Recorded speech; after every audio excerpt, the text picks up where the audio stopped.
अस्सलाम वालेकुम। क्लास 1 के तलबा तालिबात को हम आज के लेक्चर में खुश आमदीद कहते हैं।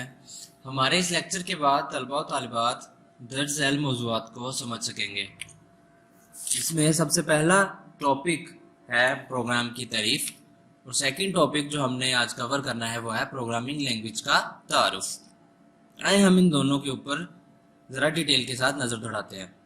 सबसे पहले प्रोग्राम क्या होता है, प्रोग्राम की डेफिनेशन देखते हैं। किसी मसला को हल करने के लिए हिदायत का जो मजमूआ होता है वो प्रोग्राम कहलाता है। मतलब कंप्यूटर से कोई भी काम लेना है उसके लिए आप कंप्यूटर को जो इंस्ट्रक्शंस देते हैं वो कहलाता है प्रोग्राम। सेकंड है प्रोग्रामिंग लैंग्वेज। प्रोग्रामिंग लैंग्वेज क्या होती है, ये मुख्तलिफ अल्फाज और अलामात का मजमूआ होती है जो कि प्रोग्राम को बनाने के लिए हम इस्तेमाल करते हैं। कंप्यूटर में मुख्तलिफ इकसाम के प्रोग्राम बनाने के लिए मुख्तलिफ प्रोग्रामिंग लैंग्वेज का इस्तेमाल किया जाता है। बेसिकली प्रोग्रामिंग लैंग्वेज कंप्यूटर से राब्ते का एक जरिया है। इसके बाद प्रोग्रामिंग लैंग्वेज की इकसाम। प्रोग्रामिंग लैंग्वेज की दो इकसाम है जिनमें सबसे मोस्ट इम्पोर्टेंट पहली है निचले दर्जे की लैंग्वेज और सेकंड है ऊंचे दर्जे की लैंग्वेज। निचले दर्जे की लैंग्वेज की तारीफ देखते हैं। निचले दर्जे की लैंग्वेज कंप्यूटर से बहुत करीब होती हैं जबकि इंसानी जुबान से दूर होती हैं। कंप्यूटर इन लैंग्वेजेस को आसानी से समझ सकता है जबकि इंसान इनको आसानी से समझ नहीं सकते। ये लैंग्वेजेस प्रोग्राम को ज़्यादा कंट्रोल फराहम करती हैं, यानी इनकी मदद से हम ज़्यादा डिटेल्ड प्रोग्रामिंग कर सकते हैं। निचले दर्जे की लैंग्वेज में प्रोग्राम बनाने के लिए हमें कंप्यूटर हार्डवेयर का गहरा इल्म होना ज़रूरी है। निचले दर्जे की लैंग्वेजेस की दो इकसाम है जिसमें सबसे पहली किस्म आ जाती है मशीन लैंग्वेज और सेकंड है असेंबली लैंग्वेज। आए निचले दर्जे की दोनों लैंग्वेजेस को हम डिटेल के साथ देखते हैं। सबसे पहले मशीन लैंग्वेज। मशीन लैंग्वेज ऐसी लैंग्वेज है जिसमें हिदायत को हम सनाई की शक्ल में लिखते हैं, यानी इसमें जितनी भी इंस्ट्रक्शंस लिखी जाती हैं वो 0-1 के कलेक्शन की सूरत में लिखी जाती हैं, इनके कम्बिनेशन से ही लिखी जाती हैं। इस लैंग्वेजेस को कंप्यूटर बराह रास्त समझ सकता है क्योंकि ये कंप्यूटर की अपनी ज़ुबान है। इस लैंग्वेज में लिखे हुए प्रोग्राम बहुत तेज़ी से चलते हैं क्योंकि कंप्यूटर को उनको ट्रांसलेट नहीं करना पड़ता। मशीन लैंग्वेजेस में प्रोग्राम बनाना काफ़ी मुश्किल होता है और इसके साथ साथ क्योंकि ये 0-1 पे मुश्तमिल होती है, इसके अंदर कहीं पे भी एरर को तलाश करना, गलती को तलाश करना बड़ा ही मुश्किल काम होता है। निचले दर्जे की दूसरी किस्म जो कि असेंबली लैंग्वेज है। असेंबली लैंग्वेज एक निचली सतह की यानी निचले दर्जे की लैंग्वेज है, लो लेवल लैंग्वेज है जो कि मशीन लैंग्वेज के करीब है। मशीन लैंग्वेज नहीं है लेकिन उसके बहुत करीब है। असेंबली लैंग्वेज में जो हम इंस्ट्रक्शंस यानी हिदायत लिखते हैं उनको हम छोटे छोटे नामों से ज़ाहिर करते हैं जिनको हम निमोनिक्स कहते हैं। जैसे आप स्क्रीन पे देख सकते हैं MOV, मूव, ECX, EBX और इसी तरह से सो ऑन, इनको हम निमोनिक्स कहते हैं। असेंबली लैंग्वेज में प्रोग्राम बनाना भी मुश्किल ही है लेकिन मशीन लैंग्वेज के मुकाबले में ये लैंग्वेज बड़ी आसान है। कंप्यूटर बराह रास्त असेंबली लैंग्वेज में लिखा हुआ प्रोग्राम नहीं समझ सकता क्योंकि ये 0-1 की शक्ल में नहीं है, इसलिए इसको 0-1 में कन्वर्ट करने के लिए कंप्यूटर असेंबलर का इस्तेमाल करता है जो कि इस प्रोग्राम को मशीन लैंग्वेज में कन्वर्ट करता है, तब्दील करता है। चलें प्रोग्रामिंग लैंग्वेज की दूसरी टाइप जो कि ऊंचे दर्जे की लैंग्वेज थी उसकी तरफ चलते हैं। ऊंचे दर्जे की लैंग्वेजेस जो हैं वो इंसानी ज़ुबान के करीब हैं लेकिन मशीन लैंग्वेज से दूर हैं। इनको हम तीसरी जनरेशन यानी थर्ड जनरेशन की लैंग्वेज भी कहते हैं। ये लैंग्वेजेस मशीन से आज़ाद होती हैं, मतलब ऊंचे दर्जे की लैंग्वेज में बनाया गया कोई भी प्रोग्राम किसी भी कंप्यूटर के ऊपर चलाया जा सकता है और इस लैंग्वेजेस के अंदर इंग्लिश के आम अल्फाज, हसाबी अलामात यानी जमा तफरीक वगैरह और स्पेशल करैक्टर यानी $, एम्परसेंड साइन वगैरह आप इस्तेमाल कर सकते हैं। ऊंचे दर्जे की लैंग्वेज को समझना और इस्तेमाल करना बड़ा आसान है क्योंकि ये इंसानी ज़ुबान यानी इंग्लिश में ही होती है। ہر اونچے درجے کی لینگویج کا اپنا اپنا کمپائلر ہوتا ہے جو کہ اس لینگویج کو کنورٹ کر کے 01 میں یعنی مشین لینگویج میں کنورٹ کرتا ہے. اونچے درجے کی لینگویجز بہت ساری ہیں جن میں سے چند ایک ہم دیکھتے ہیں. سب سے پہلے ہم دیکھتے ہیں فورٹران. یعنی فورٹران سے مراد فارمولا ٹرانسلیشن ہے. یہ بہت ٹائم پہلے اس کو استعمال کیا جاتا ہے. فارمولا ٹرانسلیشن کا مخفف ہے. اس لینگویج کو تقریباً پہلی اونچے درجے کی لینگویج تھی. اس کو 1957 میں بنایا گیا تھا.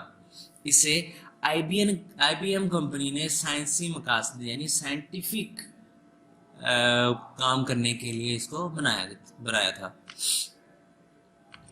اونچے درجے کی لینگویج میں جو نیکسٹ ہم دیکھنے جا رہے ہیں تو موسٹ امپورٹنٹ از بیسک، جو کہ 9th کے سلیبس میں جس کو پڑھایا جاتا ہے. یہ اونچے درجے کی لینگویج ہے اور یہ کافی آسان لینگویج ہے. اسے طلبہ کے لیے بنایا گیا تھا تاکہ پروگرامنگ بچے آسانی سے سیکھ سکیں.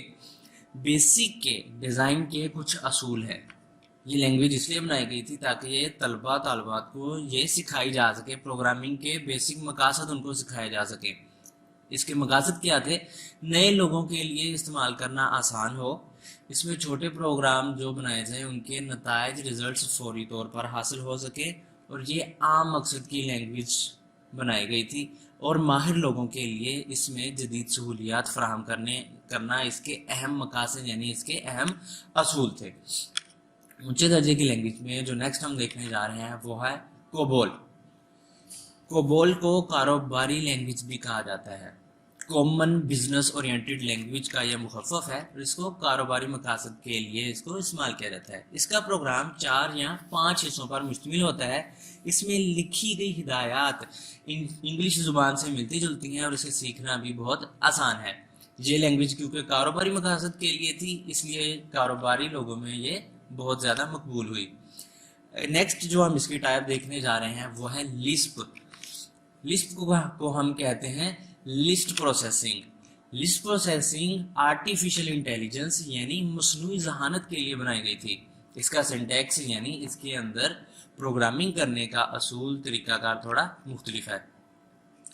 لسٹ پروسیسنگ کے بعد جو نیکسٹ ہے وہ ہے پاسکل. اس لینگویج میں کوبول اور فورٹران ان دونوں لینگویجز کو کیا کر دیا گیا؟ اکٹھا کر دیا گیا. دونوں کی جو اہم خصوصیات تھی ان کو اکٹھا کر دیا گیا جس کی وجہ سے یہ لینگویج بہت زیادہ مقبول ہوئی، فیمس ہوئی. اس میں ان پٹ آؤٹ پٹ اور حسابی خصوصیات بھی موجود تھی، اس لیے یہ کافی کامیاب لینگویج بھی مانی جاتی ہے. پاسکل کے بعد جو لینگویج ہے وہ ہے سی اور C++. 1972 میں ڈینس ریچی نے T&B بیل لیبارٹریز کے اندر اس لینگویج کو بنایا. اس لینگویج کو بنانے کا مقصد آپریٹنگ سسٹمز کو ڈیولپ کرنا اور کمپائلرز بنانا تھا. جیسے آپ کے پاس ونڈوز وغیرہ آ جاتی ہے، آپریٹنگ سسٹم ہے وہ سی لینگویج میں ہی C++ میں ہی بنائے جاتے ہیں. C++ جو ہے وہ در حقیقت سی لینگویج کا ہی نیا ورژن ہے، یعنی اس کا ایک نیا ماڈل ہے جو کہ اوپ یعنی آبجیکٹ اورینٹڈ پروگرامنگ کے تصور کو استعمال کرتی ہے اور اسے کمپیوٹر کے نصاب میں پڑھایا بھی جاتا ہے. سی لینگویج کے بعد جو لینگویج مارکیٹ کے اندر آئی وہ تھی ویژول بیسک. ویژول بیسک کو مائکروسافٹ کمپنی نے بنایا.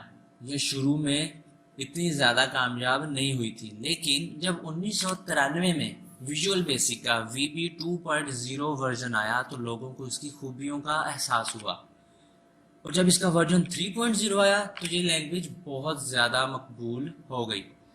جیسا آپ اپنی اسکرین کے اوپر دیکھ سکتے ہیں کہ ویژول بیسک کے اندر ڈائریکٹ بٹنز وغیرہ موجود ہیں. آپ ان کو ڈائریکٹ اٹھا کے آپ اس کو رکھ سکتے ہیں اور ان کو آپ کیا کر سکتے ہیں، ڈائریکٹ ہی ڈیزائن کر کے ان بٹنز کی آپ کیا کر سکتے ہو، پروگرامنگ کر سکتے ہو. ویژول بیسک لینگویج کے بعد جو اگلی لینگویج آتی ہے وہ ہے جاوا. جاوا لینگویج جو ہے یہ سن مائکرو سسٹمز نے بنائی تھی. یہ بھی اونچے درجے کی لینگویج ہی ہے جس کو مائکرو سن سسٹم نے بنایا. جاوا کا لوگو در حقیقت ایسے نظر آتا ہے. اس کا مقصد VCR، کیبل ٹوسٹر وغیرہ میں مائکرو پروسیسر کو کنٹرول کرنا تھا. یہ گرافیکل یوزر انٹرفیس کی سہولت بھی فراہم کرتی ہے.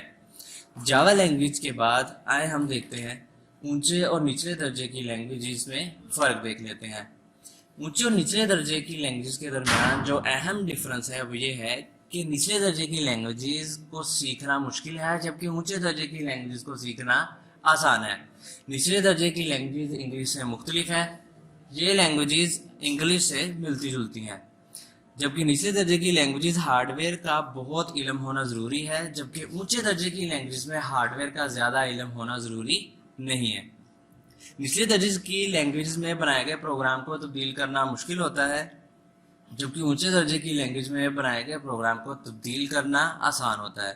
निचले दर्जे की लैंग्वेज में गलतियां निकालना और उनको दुरुस्त करना बहुत मुश्किल होता है, क्योंकि वो 0-1 में होती हैं, उनमें मसला और उसमें गलती को ढूंढना बड़ा मुश्किल होता है, जबकि ऊंचे दर्जे की लैंग्वेज में गलतियों को तलाश करना और उनको दुरुस्त करना बहुत ही आसान होता है। Thank you for watching the lecture. Kindly subscribe to the channel. Thank you so much.